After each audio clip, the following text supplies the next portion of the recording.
World autism awareness day. નમસ્કાર, ગુજરાત ન્યૂઝમાં આપનું સ્વાગત છે અને ડે સ્પેશિયલ કાર્યક્રમ સાથે હું છું માલવી. આજે ડે સ્પેશિયલ કાર્યક્રમનો વિષય છે વર્લ્ડ ઓટિઝમ અવેરનેસ ડે. અને જે રીતે આપણે એનું મહત્ત્વ સમજવું ખૂબ જરૂરી છે, શા માટે આજના દિવસે એના વિશે અવેરનેસ ફેલાવવું પણ એટલું જરૂરી છે, આ તમામ વિશે આપણે વાત કરીશું. સૌથી પહેલાં તેનો મતલબ સમજી લઈએ કે ઓટિઝમ એટલે કે એ awareness on autism, U, understanding about autism. T, talent. I for individuality. S for social behavior. And M means mental health. એટલે કે ઓટિઝમ. આપણે ઓટિઝમની વાત કરીએ તો અત્યારે આપણે 21મી સદીનું આ ગુજરાત છે, પરંતુ 40% લોકો એવા છે જે હજુ પણ આ શબ્દથી અજાણ છે. જે રીતે સર્વે કરવામાં આવ્યો છે તેની અંદર ઘણું બધું જાણવા મળ્યું છે અને આજે 2 એપ્રિલે એટલે વિશ્વ ઓટિઝમ જાગૃતિ દિવસ, આજે આ દિવસ વિશ્વભરમાં મનાવવામાં આવતો હોય છે. ખાસ કરીને હવે અહીંયા એ સમજવું ખૂબ જ જરૂરી બની જાય છે કે ભાઈ ઓટિઝમ એટલે શું અને તેના વિશે જાગૃતતા લાવવી કેમ જરૂરી બની ગઈ છે. ખાસ કરીને જો વાત કરીએ તો ઓટિઝમ આમ તો કોઈ બીમારી નથી, પરંતુ મગજના વિકાસ સાથે જોડાયેલી એક સ્થિતિ છે. તેના લક્ષણો સામાન્ય રીતે બાળપણના શરૂઆતથી જ આપણને જોવા મળતા હોય છે, પરંતુ ક્યાંક પેરેન્ટ્સ દ્વારા એને ઇગ્નોર કરવામાં આવતા હોય છે અને કહેવાની કે શરૂઆતના વર્ષોમાં જ તેના લક્ષણો જોવા મળતા હોય છે. ખાસ કરીને આ મગજનો એક વિકાસલક્ષી ફેરફાર છે અને આ કોઈ બીમારી નથી, પરંતુ કહેવાય ને કે એક અલગ રીતે એ બાળક દ્વારા વર્તન કરવામાં આવતું હોય છે, જેને આપણે કહીએ કે ઘણા બધા લોકો ઓળખી નથી શકતા. જેમ કે 4 વર્ષનું બાળક થઈ જાય તેમ છતાં તે બોલતું નથી હોતું. પેરેન્ટ્સ દ્વારા એને ઘણી વખત લાઇટલી લેવામાં આવતું હોય છે કે ભાઈ બોલશે, હજી થોડો સમય જવા દો, બોલશે. આ રીતનું આપણે બિહેવ કરતા હોઈએ છીએ, પરંતુ જે રીતે વર્લ્ડ અવેરનેસ ડે છે તેને સમજવો ખૂબ જ જરૂરી બની જાય છે, કારણ કે હજુ પણ કેટલાય લોકો એવા છે જે આ વર્ડથી અજાણ છે.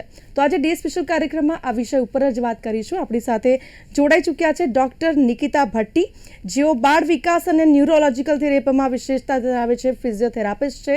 તેમની સાથે વાત કરીશું. ડૉક્ટર નિકિતા, સ્વાગત છે આપનું ડે સ્પેશિયલ કાર્યક્રમમાં. સાથે અન્ય ગેસ્ટ પણ જોડાયા છે. જી, સાથે અન્ય ગેસ્ટ પણ જોડાયા છે. ડૉક્ટર મનીષ મહેતા, જેઓ કન્સલ્ટન્ટ પીડિયાટ્રિશિયન છે. આપનું પણ સ્વાગત છે ડૉક્ટર મનીષ ડે સ્પેશિયલ કાર્યક્રમમાં.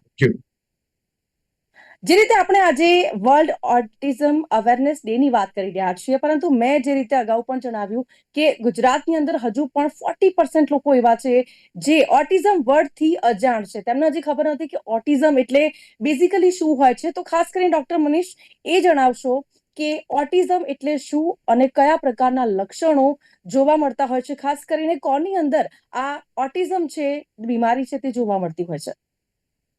એટલે તમે જે વાત કરી કે હજી પણ ઓલમોસ્ટ 60 to 70% લોકોને ઓટિઝમ વિશે કંઈ આઈડિયા જ નથી. એ લોકોને વર્ડ જ ઓટિઝમ ખબર નથી, એટલે એ લોકો એમના બાળકમાં જોવા જે લક્ષણો જોવા મળે એને જાણી શકતા નથી કે આ ખરેખર ઓટિઝમની શરૂઆત છે. તો જ્યારે બાળક 1 વર્ષ ક્રોસ કરે છે ત્યારે દરેક બાળકમાં અમુક ડેવલપમેન્ટલ માઇલસ્ટોન્સ હોય છે, જે બાળકના યુઝ્યુઅલી માનસિક વિકાસ દર્શાવે છે. જેમાં એનો ફિઝિકલ માઇલસ્ટોન હોય, જેમ કે બાળકનું ચાલવું, બેસવું, એ બધું આવે છે. એના લેંગ્વેજ માઇલસ્ટોન એટલે કે બાળકનું બોલવું, સમજવું, એ બધું લેંગ્વેજમાં આવે છે. બીજા એના ફાઇન મોટર માઇલસ્ટોન એટલે કે નાની નાની લખવું આંગળીથી કે એક હાથે એક આંગળીથી અંગૂઠાથી વસ્તુઓ પકડવી, એ એના ફાઇન મોટર માઇલસ્ટોનમાં આવે છે. અને લેંગ્વેજ એટલે આ લેંગ્વેજ જે માઇલસ્ટોન છે એ મેક્સિમમ ઓટિઝમમાં અફેક્ટ થતો હોય છે. અને જ્યારે બાળક 1 વર્ષનું હોય ત્યારે લગભગ કેટલાક છૂટા છૂટા વર્ડ, જે કે મામા, દાદા, બાબા એવું બોલતું થતું હોય છે, કે જે 2 અક્ષરોથી જોડાતો વર્ડ હોય એ બાળક લગભગ 1 વર્ષની ઉંમરે બોલતું થતું હોય છે. પણ કેટલાક કેસમાં બાળકોમાં આ વસ્તુ સમયસર આવતી નથી.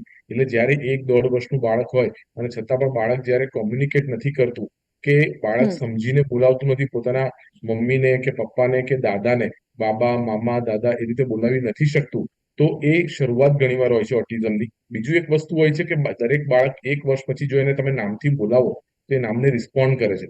પણ ઘણીવાર આવા બાળકોને તમે નામથી બોલાવો તો છતાં એ જે કાર્યમાં કામ કરતું હોય એમાં જ રચ્યું રહે છે અને તેના નામને રિસ્પોન્ડ નથી કરતું. ત્રીજી વસ્તુ હોય છે આઈ કોન્ટેક્ટ કરવો. ઘણીવાર કેવું હોય છે કે બાળક સાથે ત્યારે તમે વાત કરો ત્યારે બાળક તમારી સામું જુએ, તમને જવાબ આપે. આ બહુ જ ઇમ્પોર્ટન્ટ વસ્તુ છે. કેટલાક બાળકો સામું જોયા જવાબ આપે, પણ ઘણીવાર સામું જોયા વગર આપે, અથવા ઘણીવાર જવાબ કંઈક અલગ જ આપણે તમે પૂછો એના કરતા, અથવા ઘણીવાર તમે સવાલ પૂછો એને સવાલ સામે રિપીટ કરે. તો આ બધા લક્ષણોમાં ઘણીવાર ઓટિઝમની શરૂઆત હોય છે.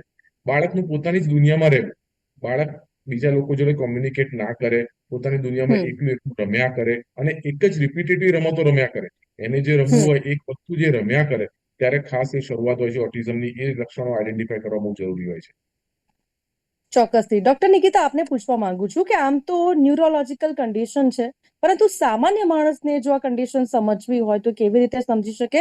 ખાસ કરીને હવે આના માટે આગળ શું કરવાની જરૂર છે? હજી પણ કેટલાક લોકોમાં જાગૃતિ નથી, તો ખાસ કરીને આ દિવસ એટલા માટે જ મનાવવામાં આવી રહ્યો છે.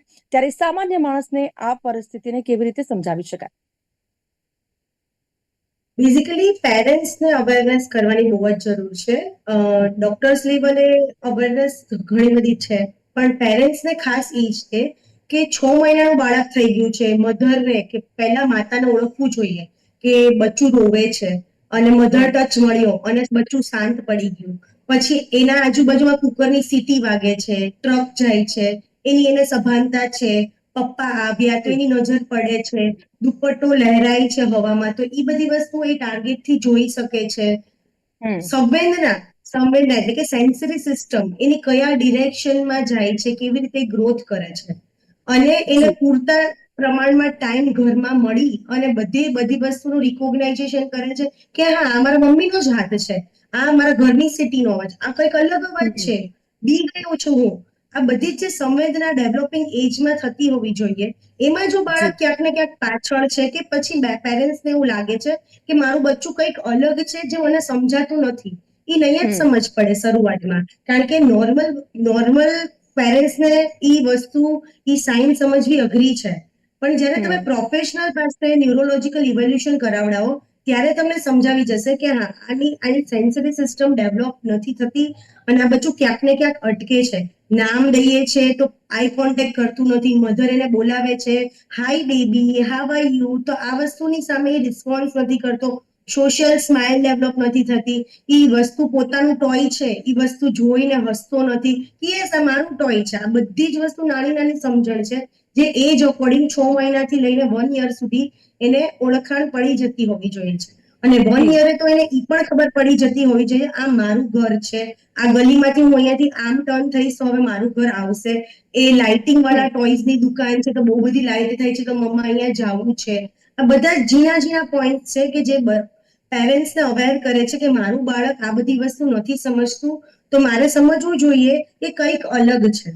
તો આ બધી વસ્તુમાં હું એક જ વસ્તુ કહીશ, ઓટિઝમ એ જી કોઈ કહેવાય ને કોઈ મેડિકલ ડાયગ્નોસિસ કરવા કરતા એક મગજની સ્થિતિ કહીશ કે સ્થિતિને હમ જેટલી ઝડપથી તમે સમજશો એટલી ઝડપથી તમે એના ઉપર કામ કરવાનું ચાલુ કરશો તો જે થેરાપીનો ટાઈમ છે એ થેરાપીનો ટાઈમ તમે બને એટલો ઓછો કરી શકશો. કારણ કે હમ જનરલી મગજની એક તાકાત હોય છે ગ્રોથ થવાની, એ 0 થી લઈને 3 વર્ષ સુધીમાં એ સુપર ફાસ્ટ ગ્રોથ થતું હોય છે, જેને આપણે બ્રેનની ન્યુરલ પ્લાસ્ટિસિટી કહેવામાં આવે છે.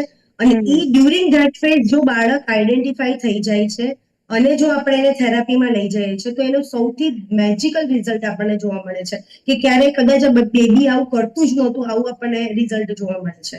અને ખાસ એક વસ્તુ પ્રોમ્પ્ટ કરીશ કે 1.5 વર્ષની અંતે સ્પીચ આવી જ જવી જોઈએ.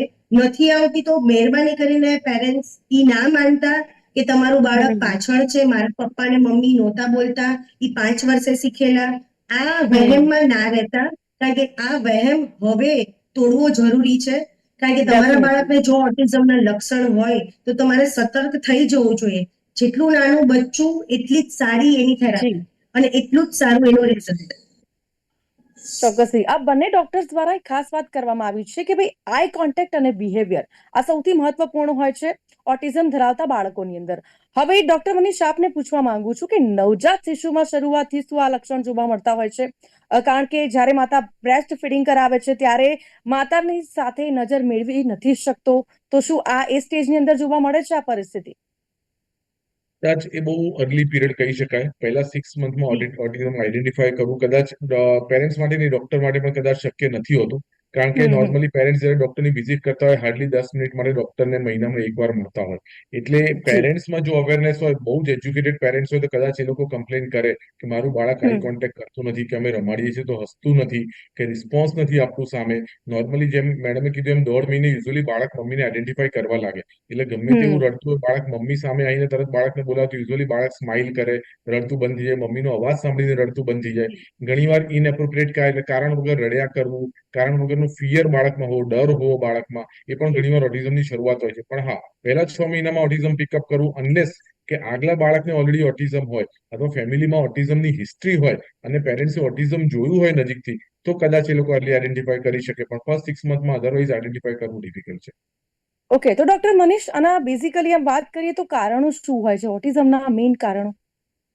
એટલે અત્યારે જુઓ ને તો દુનિયામાં ઓટિઝમનો રેટ જુઓ ને તો દર 100 બાળકે કદાચ એક બાળક ઓટિઝમથી પીડાય છે, એવું કહીએ જી, ને તો ખોટું નથી. પ્રિવેલન્સ બિલકુલ. ઓટિઝમનો ઓલમોસ્ટ 1% છે. એમાં યુએસ જી. જેવા કન્ટ્રીઝમાં તો ઓલમોસ્ટ દર 36 બાળકે એક બાળક ઓટિઝમથી પીડાય છે. એટલે that hmm. Is the price we have to pay for development, એવું કહીએ તો ચાલે. બરોબર. પણ મોસ્ટ કોમન કારણ ઇઝ જીનેટિક, જે એક્ઝેક્ટ આઈડેન્ટિફાઈ નથી થયું. એટલે genetic is one of the most common cause of જી. ઓટિઝમ, જેને આપણે પ્રિવેન્ટ કરી શકતા નથી.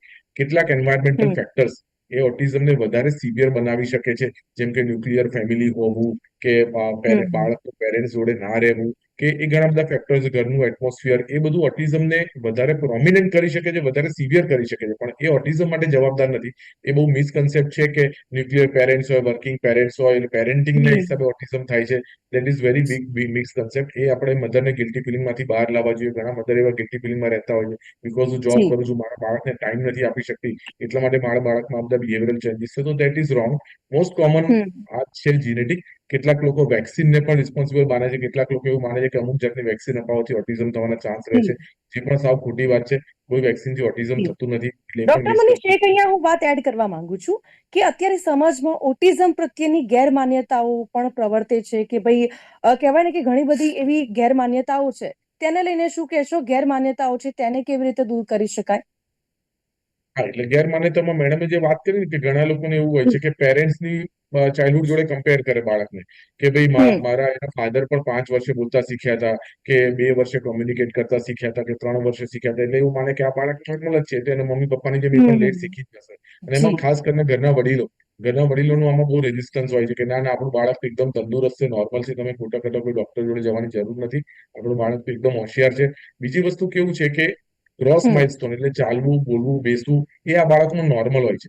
એટલે ઘણીવાર છે ને, મોસ્ટ લોકોનું જે એટેન્શન હોય છે ને એના ઉપર વધારે છે કે હજી મારું બાળક ચાલતા નથી શીખ્યું, મારું બાળક બેસતા હમ. નથી શીખ્યું. તો એ બધા માઇલસ્ટોન આમાં નોર્મલ હોય છે મોસ્ટ ઓફ ધ કેસમાં. એટલે એના હિસાબે પણ લોકો લેટ પડતા હોય છે ડોક્ટર જોડે હમ. જવામાં, કે કમ્પ્લેન કરવામાં. પણ મિસકન્સેપ્ટમાં એક મેં કીધું એમ વેક્સિનેશન બહુ મોટો મિસકન્સેપ્ટ છે. કેટલાક લોકો વેક્સિન એના હિસાબે અપાવતા નથી. અમુક જાતની, ખાસ કરીને જે ઓરીની વેક્સિન કે મિઝલ્સ વેક્સિન કહેવાય, એના માટે બહુ મોટો મિસકન્સેપ્ટ હતો કે ઓટિઝમ કરે છે એટલે એ વેક્સિન અપાવતા નથી. એ ખોટું છે.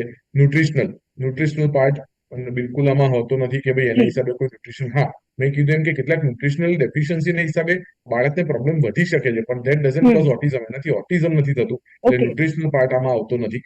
પેરેન્ટિંગ જી. પેરેન્ટિંગ પાર્ટ બહુ મેજર પાર્ટ નથી હોતો. હા, ડેફિનેટલી અગર જોઈન્ટ ફેમિલીમાં છે, સારું એન્વાયરમેન્ટ છે ઘરનું, તો એ બાળકમાં ઓટિઝમની સિવિયરિટી કદાચ થોડી ઓછી માઇલ્ડ થઈ શકે, પણ અધરવાઇઝ હમ. એનાથી ઓટિઝમ થાય છે કે નથી થતું એ વસ્તુ ખોટી છે. એટલે these are the all misconception about autism.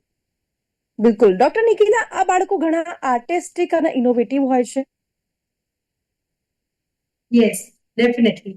Basically ઓટિઝમની લાક્ષણિકતાઓમાં જોવા જઈએ તો એની જે સેન્સરી સિસ્ટમ હોય છે એ પ્રોપર ડેવલપ થતી હોતી નથી.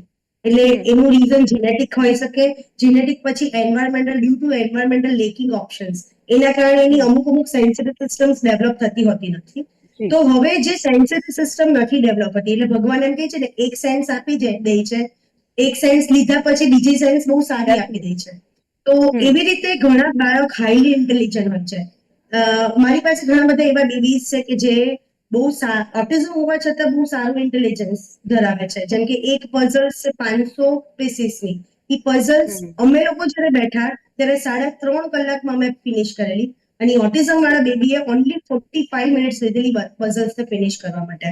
અમુક હમ. ઓટિઝમ બાળકો એવા હોય છે જે આર્ટ, એટલે કે ડ્રોઈંગ થી બધી વસ્તુ કોમ્યુનિકેટ કરવાની ટ્રાય કરતા હોય છે કે પોતે જી. શું ફીલ કરે છે, પોતે શું પરસીવ કરે છે, એનો લાઈફમાં મોટિવ શું છે, એને શું ગમે છે, કયું એન્વાયરમેન્ટ એના માટે સેફ છે. તો ડેફિનેટલી જેટલી પણ એની સેન્સરી સિસ્ટમ છે, એક સિસ્ટમ થોડીક ઓછી કામ કરે છે તો બીજી સિસ્ટમ ઘણી સારી ડેવલપ હોય છે.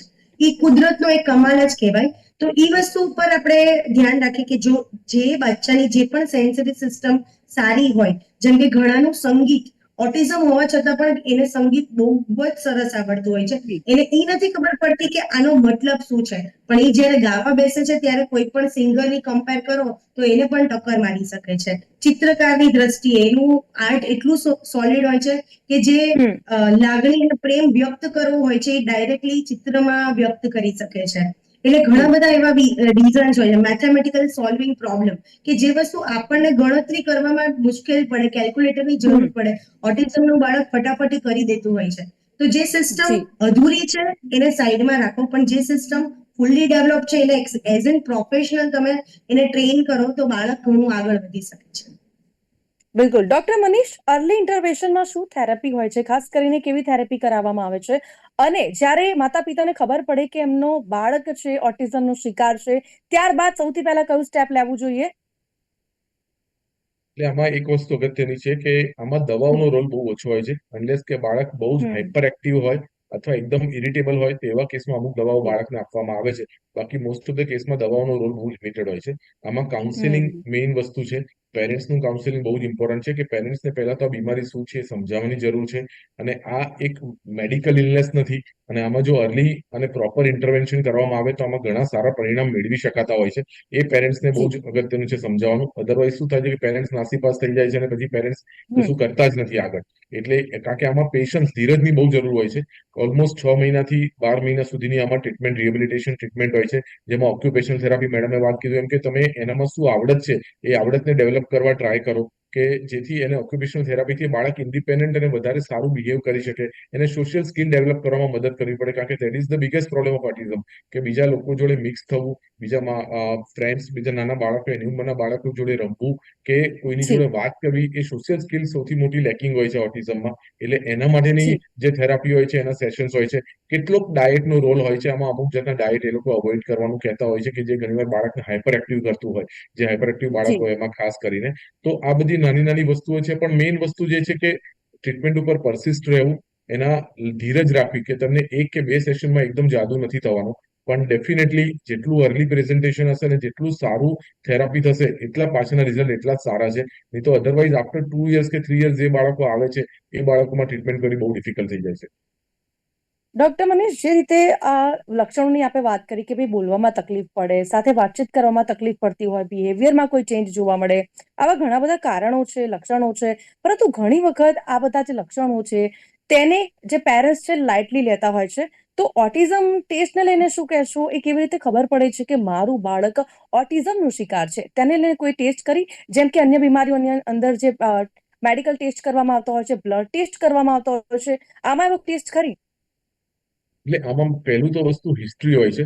એટલે દરેક જે ડોક્ટરને મોટાભાગના બાળકોને આજકાલ પીડિયાટ્રિશિયન હોય જ છે, બરોબર. તો અમારી જોડે ક્વેશ્ચનર હોય છે કે જ્યારે બાળક 1 વર્ષે પહોંચે છે ત્યારે અમે એ પેરેન્ટ્સને અમુક બેઝિક ક્વેશ્ચન્સ પૂછીએ છીએ કે તમારું બાળક એના નામને રિસ્પોન્ડ કરે છે, બેઝિક ઇન્સ્ટ્રક્શન સમજે છે કે જે આ વસ્તુ ત્યાં લઈ આવે, ત્યાંથી ત્યાં મૂકી આવે, એ બધી બેઝિક વસ્તુ એ સમજી શકે છે. જ્યારે ઘરમાં કોઈ ગેસ્ટ આવે છે તો એનું બિહેવિયર કેવું હોય છે, એની ઉંમરના બીજા બાળકો જોડે રમે છે, તમે જો એની ઉંમરની જે પઝલ્સ કે જે લઈને બેસો એની સાથે રમવા, તો એ સોલ્વ કરી શકે છે. બીજા કોમ્યુનિકેશન કેવા છે, કોઈ અનએપ્રોપ્રિએટ ફિયર એટલે કારણ વગર ડરવું, રડવું, કોઈ નવી જગ્યાએ જાય સપોઝ પેરેન્ટ્સ એને લઈને, તો ત્યાં એનું બિહેવિયર કેવું હોય છે. આ બધા જે ક્વેશ્ચનર્સ હોય, એક સ્ક્રીનિંગ મેથડ છે કે એમાં અગર કોઈ ક્વેશ્ચન્સના ડાઉટફુલ આન્સર પેરેન્ટ્સ તરફથી આવતા હોય તો અમે બાળકને પછી ફર્ધર એસેસમેન્ટ માટે ડેવલપમેન્ટલ ફિઝિયોથેરાપિસ્ટ કે ડેવલપમેન્ટલ પીડિયાટ્રિશિયન જોડે મોકલતા હોય છે. જે લોકોનું કમ્પ્લીટ એ લોકોનું જે દાસી સ્કોરિંગ કહેવાય કે ડીએસએમ સ્કોરિંગ કહેવાય એ કરતા હોય છે. મેડમ તમને વધારે ડિટેલમાં કહી શકશે, જેથી એ બાળકની સિવિયરિટી ઓફ ઓટિઝમ અને કયા ફિલ્ડમાં વધારે ઇન્વોલ્વમેન્ટ છે એ પ્રમાણે પછી આગળ એના સેશન્સ એ લોકો કરાવતા હોય છે. બિલકુલ. ડોક્ટર નિકિતા, ઓટિઝમ ધરાવતી વ્યક્તિઓમાં કોઈ ખાસ પ્રકારની પ્રતિભા જોવા મળે છે? યસ. જેમ કે આખું ઓટિઝમને સમજવું હોય તો સરે જે રીતે વાત કરી એનું ડિટેલ ઇવેલ્યુએશન કરવાનું, જેમાં અમે પ્રાઇમરી બેઝ એમચેટ સ્કોરિંગ કરી નાખી છે. એ એમચેટ સ્કોરિંગ કરે છે. ઈશા અને કાર્સ કરીને સ્કેલ આવે છે, જે સ્કેલમાં આપણને એ જ બતાવે છે કે એની કઈ સિસ્ટમ ઇમોશનલ છે, સ્પીચ અને લેંગ્વેજ છે, સેન્સરી સિસ્ટમ છે. સેન્સરી સિસ્ટમમાં પણ સ્પેસિફિક સંવેદના એટલે કે ટચ વાળી સિસ્ટમ છે. ક્યાં કેટલું બેલેન્સ રાખવું, અવાજના કાનમાં અવાજ પડે છે તો કાન બંધ કરી દેવા, વિઝન બહુ જાજુ વિઝન દેખાય છે તો આંખો બંધ કરી દેવી. એટલે ટૂંકમાં સંવેદના ઉપરના જે પ્રાઇમરી બેઝ ક્વેશ્ચન્સ છે એના ઉપર અમે ડિટેલ ઇવેલ્યુશન્સ કરીએ અને સ્પેસિફિક પ્રતિભા કેમાં જોવા મળશે કે જે સિસ્ટમ હાઇપો એટલે કે અધૂરી ડેવલપ થયેલી છે એ સિસ્ટમના પ્રતિભામાં જોવા મળશે કે બચ્ચું ફ્લેપિંગ કરતું રહે છે, બચ્ચું એકની એક તરફ જોતું રહે છે, ઘણી વખત બચ્ચું આ રીતે સ્ક્વિન્ટમાં જોઈને પછી આ રીતે રોટેશન કરે છે, હેડ નોડિંગ કરે છે, બહુ જ બધું જમ્પિંગ કરે છે, એક જ પેટર્નમાં લાઈનમાં કાં તો શૂઝ ગોઠવી નાખશે, વાટકા ગોઠવી નાખશે, સ્પિનિંગ એટલે આખા રૂમમાં ફક્ત ગોળ ગોળ ગોળ ગોળ ચક્કર જ ખાશે. આપણને એવું લાગે કે વિધિન હાફ એન મિનિટ હું તો ચક્કર ખાઈને પડી જાઉં, આ બચ્ચું 15-20 મિનિટ કન્ટિન્યુ કરે છે. પણ that is all due to the sensory issues કે એની સંવેદના એટલી જાગૃત અવસ્થામાં નથી કે એ પોતાની જાતને સમજી શકે કે હું થાકી ગયો છું, મારી આંખ વધારે ખેંચાય છે, મારા કાનના અવાજ પર આ જ ઇન્ટેન્સિટીનો અવાજ પડ્યો છે અને આનું ઇન્ટરપ્રિટેશન આ થાય. તો this is all due to the sensory issues કે જે પ્રતિભા એનામાં જોવા મળે છે એ કયા રીઝનના કારણે, કઈ સિસ્ટમના કારણે જોવા મળે છે એ આપણે આઈડેન્ટિફાઈ કરીએ તો એની ટ્રીટમેન્ટ પણ બહુ ઇઝી પડી જાય છે. જી ડોક્ટર મનીષ, સામાન્ય રીતે કઈ ઉંમરે ઓટિઝમના લક્ષણો ઓળખી શકાય છે? આમ માઇલ્ડ ઓટિઝમ ઘણીવાર 1.5-2 વર્ષ લાગી જતા હોય છે, બહુ માઇલ્ડ કેસ કે જેમાં ખાલી સ્પીચ ઇન્વોલ્વમેન્ટ ડિલેડ હોય અને બીજી સેન્સરી સિસ્ટમ એટલી ખરાબ રીતે ઇન્વોલ્વ ના હોય તેવા કેસમાં 1.5 થી 2 વર્ષની આસપાસ ઓટિઝમ આઈડેન્ટિફાઈ થતું હોય છે. પણ બે સ્ટેજ કે 1 યર છે. જો 1 યરે તમે ઓટિઝમને આઈડેન્ટિફાઈ કરી દો તો એમાં મેક્સિમમ પ્રોબ્લેમ્સ તમે આગળ વધતા અટકાવી શકો છો.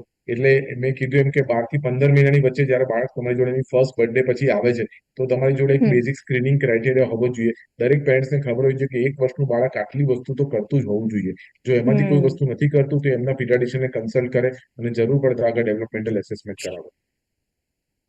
બિલકુલ. અને ડોક્ટર નિકિતા, જે રીતે અત્યારે આપણે કહીએ ને કે ઓટિઝમ છોકરીઓ કરતા છોકરાઓમાં 4 ગણું વધારે જોવા મળતું હોય છે, આ એક સર્વે કહી રહ્યો છે. તો ખાસ કરીને છોકરીઓમાં ઘણીવાર આ લક્ષણો માસ્કિંગ એટલે કે છુપાવવાની ક્ષમતા ધરાવે છે, પરંતુ છોકરાઓમાં આ વસ્તુ છે તે વધારે જોવા મળતી હોય છે. આ વાતમાં કેટલું તથ્ય છે કે ભાઈ છોકરીઓમાં માસ્કિંગ જોવા મળે છે, છોકરાઓમાં યસ?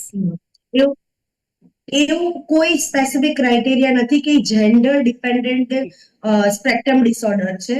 એ કોઈ પણ જેન્ડરને થઈ શકે છે. બેઝિકલી વસ્તુ એ જ જોવાની છે કે જીનેટિક ઇશ્યુઝ વાતમાં છે, એટલે કે જીનેટિક મ્યુટેશન કોઈનું પણ થશે, ભલે એ પછી બોય હશે, ભલે એ પછી ગર્લ હશે, પણ એ જીનેટિક ઉપર વધારે જાય છે. એન્વાયરમેન્ટલ ફેક્ટર તો બોયને જેટલું અફેક્ટ કરે છે એટલું જ તે ગર્લને અફેક્ટ કરે છે. એમાં કોઈ આ બહુ મિથ છે કે તારી છોકરી આવી છે એના કારણે આ વસ્તુ છે, છોકરો આવ્યો તો નોર્મલ થાય કારણ કે મારો છોકરો બહુ સારો હતો, તારા ફેમિલીમાં આ હિસ્ટ્રી હતી, એવું કંઈ જ નથી. હા, મધર અને ફાધરના ફેમિલી હિસ્ટ્રીમાં ક્યાંક ને ક્યાંક છે તો એ લિંક કરે છે, પણ એને કોઈ જેન્ડર સાથે લેવા દેવા હોતા નથી કે આમાં બોયઝમાં વધારે છે, ગર્લ્સમાં ઓછું છે.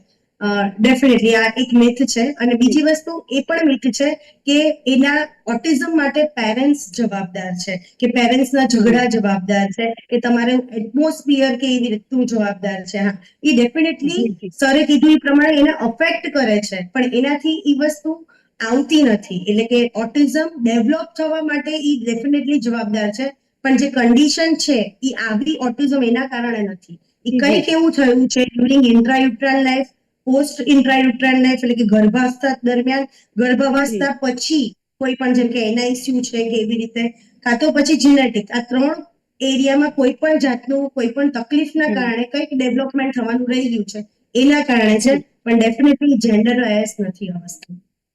બિલકુલ. Thank you very much. અહીંયા આપણે ચર્ચાની સમાપ્તિ કરીએ છીએ. Thank you doctor Nikita, thank you doctor Manish. આ બંને અમારી સાથે જોડાયા અને ચર્ચામાં ભાગ લીધા બદલ થેન્ક યુ વેરી મચ. તો જે રીતે જાગૃતિ ફેલાવવા માટે આ દિવસની ઉજવણી કરવામાં આવતી હોય છે, પરંતુ જે રીતે અમારા ડૉક્ટર્સે જણાવ્યું છે કે ઘણા બધા કારણો છે અને આ લક્ષણો જો તમારા બાળકની અંદર જોવા મળે છે તો તે ઓટિઝમના હોઈ શકે છે, જેને લઈને સૌથી પહેલાં પીડિયાટ્રિશિયન પાસે જવું અને ત્યાં નિદાન કરાવવું, કારણ કે ઘણા બધા લોકો આ શબ્દથી આજે પણ એટલે કે 21મી સદીની અંદર પણ અજાણ છે. તો હાલ ડે સ્પેશિયલ કાર્યક્રમમાં બસ આટલું જ. ફરીથી મળીશું નવા વિષય સાથે. હાલ મને આપશો રજા. નમસ્કાર.